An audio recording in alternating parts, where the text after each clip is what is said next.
A black woman clad in ordinary civilian attire approached the check-in area. Her suitcase rolled behind her as she presented her ticket. The attendant looked up, her expression shifting to a blend of hesitation and suspicion. Cynthia Taylor, Admiral of the United States Navy, stood calmly, awaiting the routine process to commence. She had navigated airports countless times, typically in uniform. Today was different. Dressed in jeans and a sweater, she resembled any other traveler. Yet, an urgency simmered beneath her composed facade. Her thoughts centered on the international summit she was set to attend. The attendant's gaze lingered a bit too long on her face before dropping to her clothes, a subtle indication of judgment that Cynthia recognized immediately. Her calm demeanor remained intact, but a familiar discomfort began to seep in. It wasn't the first time she had encountered that look. People questioning her place, doubting whether she belonged where she stood. But this was different. This was the last thing she needed right now, especially when she was heading to a summit where every moment mattered. "Can I assist you?" the attendant finally inquired, her tone carrying a hint of doubt.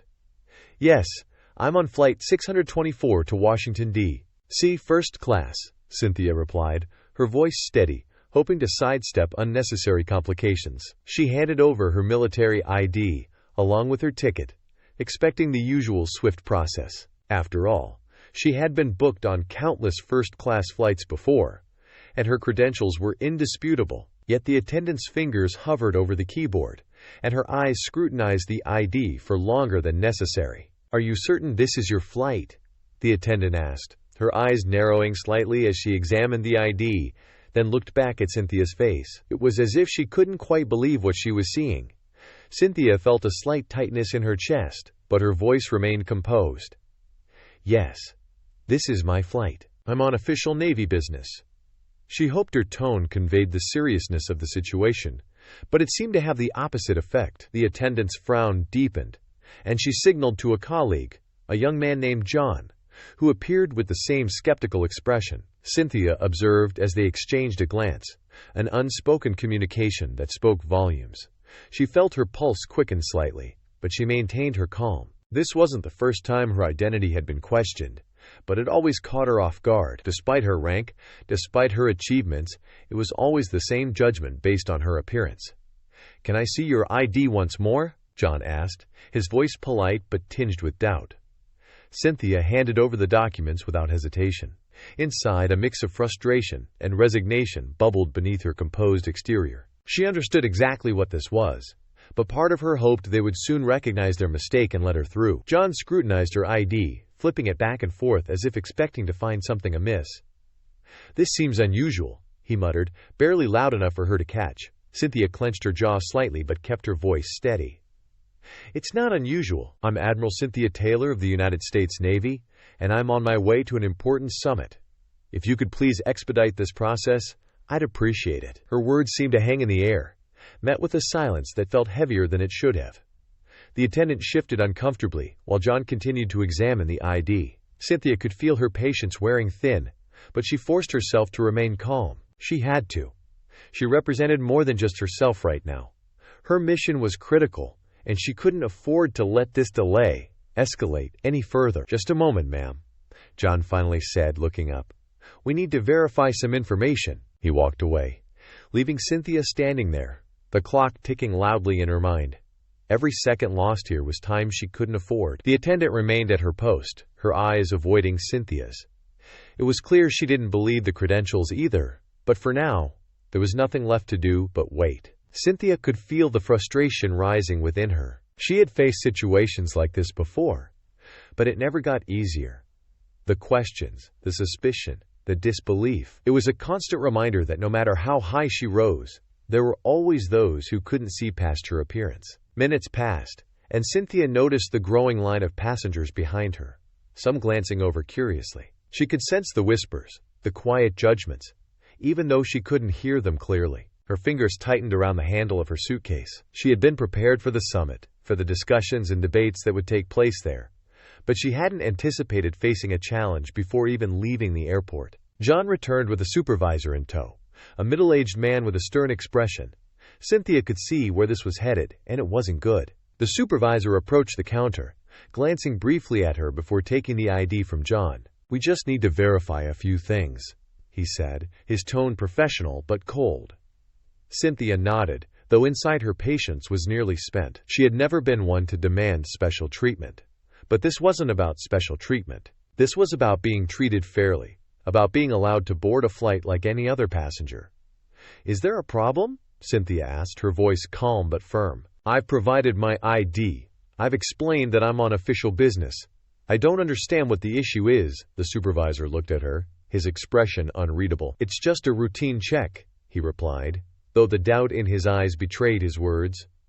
"We need to ensure everything is in order." Cynthia's frustration deepened.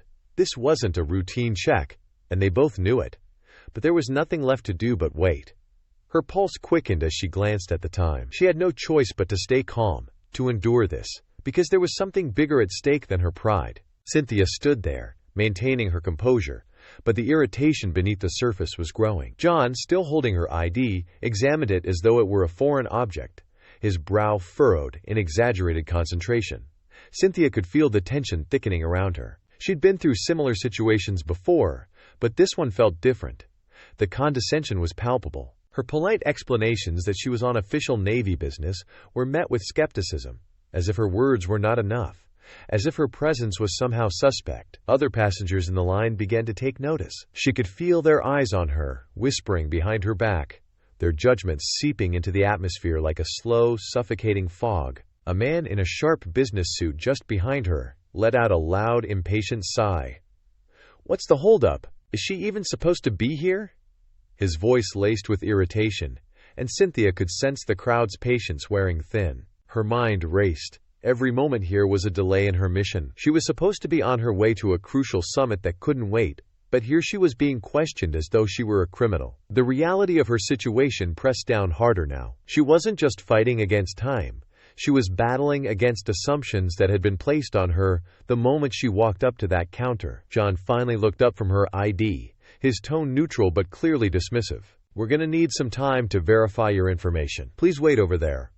He gestured vaguely towards a seating area, as though the issue was minor, as though this delay was nothing to be concerned about. But Cynthia knew better. She stood firm, refusing to step aside quietly. "I don't think you understand the urgency here," she said, her voice calm but edged with the frustration she was working hard to suppress. "I have a mission to attend to, and every moment you spend questioning me is a delay for something much bigger than any of us. I need to board this flight." John glanced at the attendant, and the two exchanged an unspoken message. Neither of them seemed inclined to speed things up, nor did they appear to understand or care about the importance of her presence at the summit. The minutes stretched on, each one amplifying the frustration building inside her. She had been patient, she had explained herself, and still, her words weren't enough. The people around her were growing restless. Several passengers previously quiet were now voicing their discontent. "What's going on? Why is this taking so long?" a middle-aged woman in line asked, clearly irritated by the delay. Others pulled out their phones, ready to record what was quickly becoming a spectacle. Cynthia could hear snippets of conversations, some murmuring in support, understanding that something was off, while others were annoyed, thinking she was the cause of the delay. A few of the onlookers made assumptions that stung, even though she had learned to steel herself against them over the years. "Why is she holding up the line? Probably trying to sneak on board or something," someone muttered from the back of the line. Despite the calm exterior she presented, the weight of the moment was heavy. She knew what this was, and no matter how many times it happened, it never got easier. A younger passenger standing off to the side was filming the scene on his phone, his face lit up with a smug expression. Cynthia caught a glimpse of him typing something, and within seconds the situation was being broadcast on social media. The caption flashed in her mind like a punch to the gut. Entitled woman holds up the line at the airport, demanding special treatment. The narrative was already spinning out of control. People who knew nothing of the situation were already casting judgment. It didn't matter that she was a high-ranking naval officer with a mission that had global significance. All they saw was a black woman being questioned at the airport, and they assumed the worst. Cynthia's chest tightened as she stood there, forced to wait, her ID still in John's hands. Her patience was wearing thin, not just from the delay, but from the undercurrent of racial prejudice that ran through this entire encounter. She had been in situations like this before, but it never ceased to amaze her how quickly things could spiral, how fast assumptions could be made based on nothing more than appearance. Around her the murmurs continued. Some passengers shifted uncomfortably, clearly sensing that something was wrong but unsure of what to do. Others were vocal in their displeasure, openly accusing her of being the cause of the delay, without even knowing the full story. A couple of voices rose above the others, questioning whether she was even supposed to be in first class, as if her mere presence there was somehow offensive. Through it all, Cynthia kept her head held high, but the weight of the scrutiny was almost unbearable. Every glance, every whispered comment, every doubt cast on her identity was like a heavy stone placed on her shoulders. She could feel the racial prejudice pressing down, an invisible but suffocating force that seemed to follow her wherever she went, regardless of her accomplishments. The younger passenger's video was quickly gaining traction online. People who had no context for what was happening were sharing and commenting, drawing their own conclusions. Comments flooded in, some supporting her, others assuming she was in the wrong. It didn't matter that the story wasn't even out yet. The narrative had already been written in the minds of those who saw only what they wanted to see. The minutes continued to tick by, each one a painful reminder of how much time she was losing. Cynthia glanced up at the clock, anxiety settling deeper into her chest. This wasn't just an inconvenience anymore. This was a direct challenge to her mission, to her ability to perform her duty. And it all stemmed from the fact that they couldn't or wouldn't see past her appearance, beyond the casual clothes and the color of her skin. Her thoughts flickered to the summit, the discussion she was supposed to be leading, the critical issues she was meant to address. All of it was now in jeopardy, because the people in front of her couldn't, or wouldn't see, who she truly was. John finally returned, still holding her ID, his face a mask of indifference. "We're still working on verifying your information," he said, as if that was supposed to placate her. But Cynthia had had enough. Her patience had been tested beyond its limits, and now it was time for action. She looked him square in the eye, her voice steady but firm. "I've explained who I am. I've given you everything you need to verify my identity. Now I need you to do your job and let me board that flight." The tension in the air was thick, but Cynthia didn't waver. She had been through too much, accomplished too much to be treated like this any longer. She could feel the crowd watching her, could hear the whispers of doubt, the assumptions being made about her. But she wouldn't let it break her. Not now, not ever. The tension in the air was thick by the time the supervisor, Robert, arrived at the scene. His demeanor was cold, dismissive even as he approached the counter. From the look on his face, it was clear he believed this was just another entitled passenger causing a scene. His eyes flickered briefly over Cynthia, already forming his conclusions before hearing a single word from her. "What's the issue here?" Robert asked, his voice carrying the weight of authority, though it lacked any real concern. John, still holding on to Cynthia's military ID, quickly explained that there was an issue with verifying her identity, his tone betraying his own doubts. Cynthia stood firm, despite the mounting frustration bubbling inside her. She had given them everything they needed. There was nothing more to explain. Without hesitation, Cynthia calmly held out her hand and took back her ID. She turned to Robert, looking him directly in the eyes, and spoke with the quiet confidence she'd earned over decades of service. "My name is Admiral Cynthia Taylor, United States Navy. I am on my way to Washington, D.C. for an official mission. I expect to be treated with the same respect as any other passenger here." Her words, though measured, carried a weight that Robert couldn't ignore. For the first time he seemed to register her presence, his eyes darting down to the military ID in her hand, then back up to her face, still skeptical but slightly taken aback. He raised an eyebrow, clearly doubtful. "I suggest you verify it," Cynthia said firmly, holding her ground. Robert took the ID from her, his fingers lingering on it as though the title in front of him was something foreign, something he couldn't quite process. He turned to one of the security officers standing nearby and gestured for him to come over. "Can you run a check on this?" he asked, handing the ID over. His voice had lost some of its edge, but the doubt was still there, lingering like a shadow. The security officer took one glance at the ID and froze. His face changed instantly. Gone was the detached professionalism. His eyes widened as he processed the name, the title, the rank. His posture shifted, his entire demeanor now marked by a sudden, undeniable respect. "Admiral Taylor?" he asked, more to confirm for himself than anyone else. Cynthia nodded, saying nothing more. She had already explained who she was. Now it was up to them to understand the gravity of the situation. The realization hit Robert like a sledgehammer. His face went pale as the security officer handed back the ID, his own voice almost trembling now. "Yes, sir. Admiral Taylor is, well, she's exactly who she says she is." The weight of those words hung in the air, a stark contrast to the dismissive attitude Robert had shown moments earlier. He turned to Cynthia, his face flushed with embarrassment, trying to backpedal as fast as he could. "Admiral Taylor, I'm so sorry. This is a complete misunderstanding. We had no idea." The apology stumbled out, awkward and clumsy. But it didn't matter. Cynthia could see the panic behind his eyes, the sudden realization of how badly they had misjudged the situation. She remained silent, her expression unreadable, but the damage was already done. No amount of apologies could take away the humiliation, the frustration of being questioned and doubted, for no reason other than the color of her skin and the clothes she wore. As Robert continued to stammer out his apologies, the murmurs from the crowd behind them began to shift. The passengers who had been filming, who had been judging, now stood silent. The whispers of skepticism and annoyance faded into an uncomfortable hush as words spread about who Cynthia really was. Some of the faces in the crowd turned red with embarrassment. Others looked shocked, as though they couldn't quite reconcile the woman standing before them with the assumptions they had made. A woman who had been sympathetic earlier stepped forward, her voice clear and pointed. "This is what happens when you judge someone by how they look," she said, her words cutting through the silence. Several heads nodded in agreement, though most of the crowd remained quiet, suddenly aware of their own complicity in the situation. Cynthia took in the scene, feeling a flood of emotions swirling within her. She had dealt with moments like this throughout her entire career.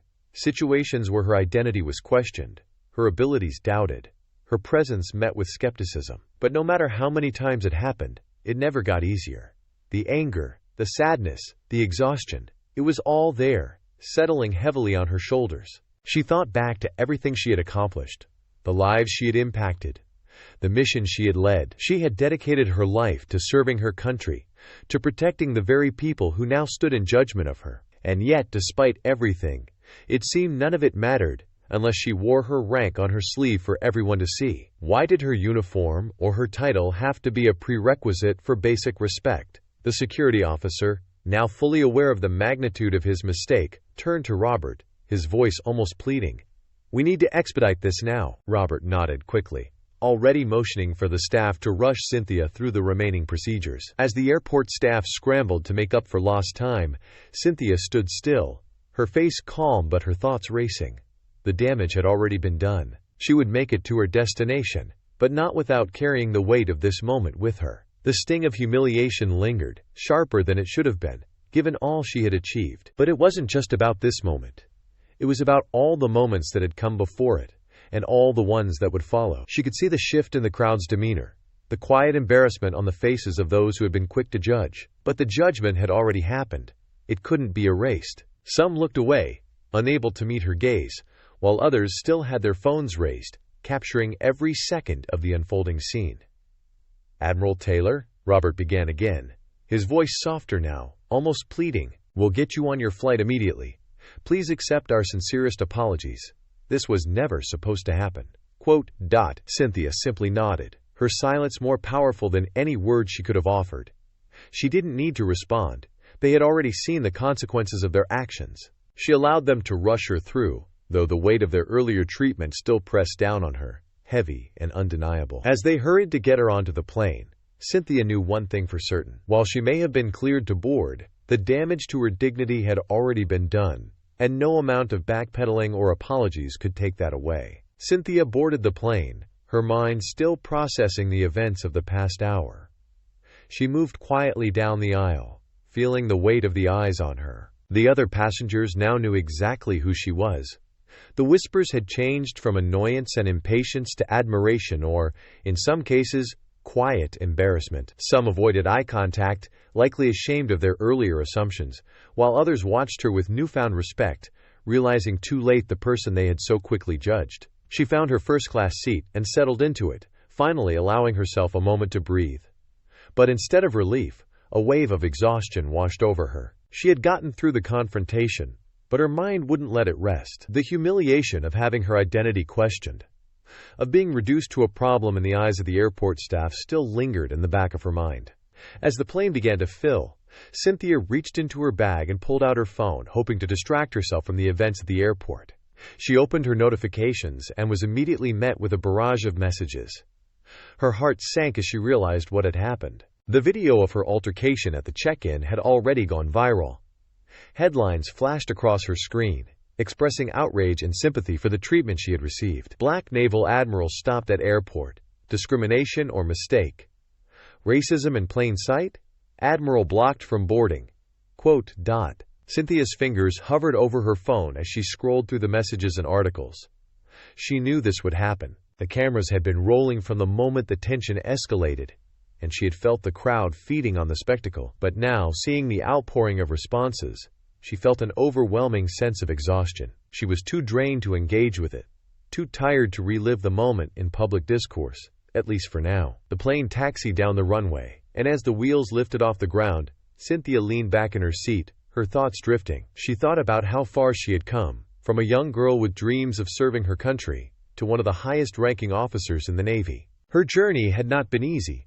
She had faced countless challenges, both within the military and outside of it. There were always people who doubted her abilities, who looked at her and saw only her race or her gender, dismissing the years of dedication and sacrifice that had brought her to where she was. Moments like the one at the airport cut the deepest. They were a reminder that no matter how much she achieved, no matter what rank she held, there would always be people who couldn't or wouldn't see past her appearance. It was a reminder that even with her title, with all the power and respect she had earned, she was still vulnerable to the same prejudices that had plagued her throughout her life. As the plane soared through the sky, Cynthia made a decision. She couldn't let this moment pass without doing something. This wasn't just about her getting to her destination, attending her summit, and moving on. She had to speak out, not just for herself, but for everyone who had faced discrimination and didn't have the power to fight back. When she landed, she would use her platform, her voice, to address what had happened. It was time to bring attention to the larger issue, to use her experience as a way to push for change. Her phone buzzed in her hand, pulling her from her thoughts. She glanced at the screen and saw that it was her close friend, Colonel Sarah Mitchell. Cynthia smiled faintly as she answered the call. "Sarah," she said, her voice heavy with fatigue. "Cynthia, I saw the video," Sarah replied, her voice filled with concern. "I can't believe what happened. Are you okay?" Cynthia sighed, grateful for the support. "I'm okay now. It was humiliating. But it's not the first time something like this has happened, and it won't be the last." "I know," Sarah said, her tone sympathetic. "It's exhausting, always having to prove yourself, always being questioned. I've been through it too many times myself." Quote, dot. Cynthia nodded, even though Sarah couldn't see her. She knew exactly what her friend was talking about. Sarah had faced her own battles as a black woman in the military, rising through the ranks and dealing with the same prejudices that Cynthia had. They had shared many conversations over the years about the weight they carried, not just as women of color in positions of power, but as symbols of what was possible in a world that often doubted them. "I'm going to speak out," Cynthia said after a moment. "I can't let this just slide by. I need to use this as an opportunity to talk about what's really going on." "You absolutely should," Sarah replied, her voice firm with encouragement. "This isn't just about you, it's about all of us, the people who don't have the rank or the voice to call it out when it happens to them." Quote, dot. Cynthia felt a renewed sense of determination settle in her. Exhaustion was still there, but now it was tempered with a resolve to turn this situation into something meaningful. It wasn't enough to let the moment pass and move on. She had to use it as a catalyst for change. "Thanks, Sarah.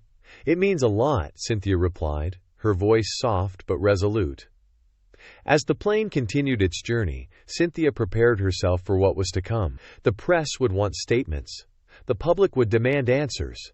And she would have to stand at the center of it all. But this time, she wouldn't just be standing for herself. She would be standing for everyone who had ever been silenced, judged, or mistreated simply because of who they were. Her mind cleared as the clouds drifted past the window. She was ready for the next step. When the plane landed, she would begin a new mission. One that went beyond her military duties. One that called for justice and equality for all. Cynthia stepped off the plane, greeted by a scene she had seen before in different contexts. Cameras flashing, microphones being shoved forward, voices rising above one another, all trying to get a piece of the story. But this time, the focus wasn't on a military operation or a national defense issue. This time, the media frenzy was about her, about what had happened to her, and about the implications it carried for the larger conversation surrounding discrimination. She took a deep breath, the weight of the situation bearing down on her shoulders. It wasn't just her personal experience that was at the center of this now. It had become a story with national resonance, a flashpoint in the ongoing struggle against racial prejudice. But despite the exhaustion she felt, Cynthia knew she had a responsibility. This was more than just an apology owed to her. It was an opportunity to address something much bigger than the single event that had unfolded at the airport. As she approached the podium, the cameras quieted. Journalists eagerly held up their microphones, waiting for her to speak. Cynthia stood tall, every part of her training as an admiral reminding her of the importance of maintaining composure, even in the face of overwhelming attention. She glanced at the faces before her, knowing that her words today would echo far beyond this room. "I'm Admiral Cynthia Taylor, and I'm here to share a story, one that unfortunately many of us know too well," she began, her voice steady. There was no anger in her tone, no bitterness, only the calm resolve of someone who had been through this too many times. "Yesterday, I experienced something that countless people in this country face every day. I was judged not by my actions or my abilities, but by the way I look. I was questioned, delayed, and humiliated, all because someone couldn't believe that someone like me could hold the position I do." Quote, dot. The room was silent, save for the faint clicking of cameras. Cynthia continued, recounting the events calmly without embellishment. She spoke of the check-in and attendance doubts, of the security officer's hesitation, and of the way the crowd had shifted from skepticism to embarrassment once her true identity had been revealed. She didn't need to dramatize what had happened. The facts were stark enough on their own. "What happened to me wasn't unique," she said, pausing for a moment to let the weight of her words sink in. "It was just another example of the systemic bias that exists in our society. A bias that far too many people experience every day in every corner of this country. I am an admiral in the United States Navy, but yesterday I was treated as though my rank, my accomplishments, and my service meant nothing because of how I looked. If it can happen to me, it can and does happen to so many others who don't have the privilege or the platform to speak out." Quote, dot. The room remained quiet, the weight of her words settling over the crowd. Cynthia knew that not everyone would walk away from this ready to make a change, but if even a handful of people did, it would be a start, and that was what mattered. Starting the conversation, pushing the issue to the forefront, and refusing to let it slip into the background again. "This is not a problem that can be solved by one person or with one speech," she admitted, her voice softening slightly. "It's something that requires all of us to take responsibility. It requires us to hold ourselves accountable, to listen to those who have been marginalized, and to work toward creating a society where everyone is judged by their character and their actions, not by their skin color or the way they look." Quote, dot. The call for change was clear, but Cynthia knew that words alone weren't enough. Change required action, and that action needed to start now. "I urge you," she said, her voice firm once again, "to not let this moment pass by. Don't let it be just another headline that fades away. Let this be the start of something bigger, a commitment to reevaluating how we treat one another, how we allow prejudice to seep into our systems, and how we can dismantle the barriers that prevent true equality." Quote, dot. The room remained quiet, the weight of her words settling over the crowd. Cynthia knew that not everyone would walk away from this ready to make a change, but if even a handful of people did, it would be a start, and that was what mattered. Starting the conversation, pushing the issue to the forefront, and refusing to let it slip into the background again. As the press conference neared its end, Cynthia took one last moment to address the cameras directly, her gaze steady and unyielding. "I will continue to speak out," she said, her voice resolute, "not just for myself, but for everyone who has been silenced, overlooked, or mistreated because of who they are. We have a long way to go, but I believe we can get there together." Quote, dot.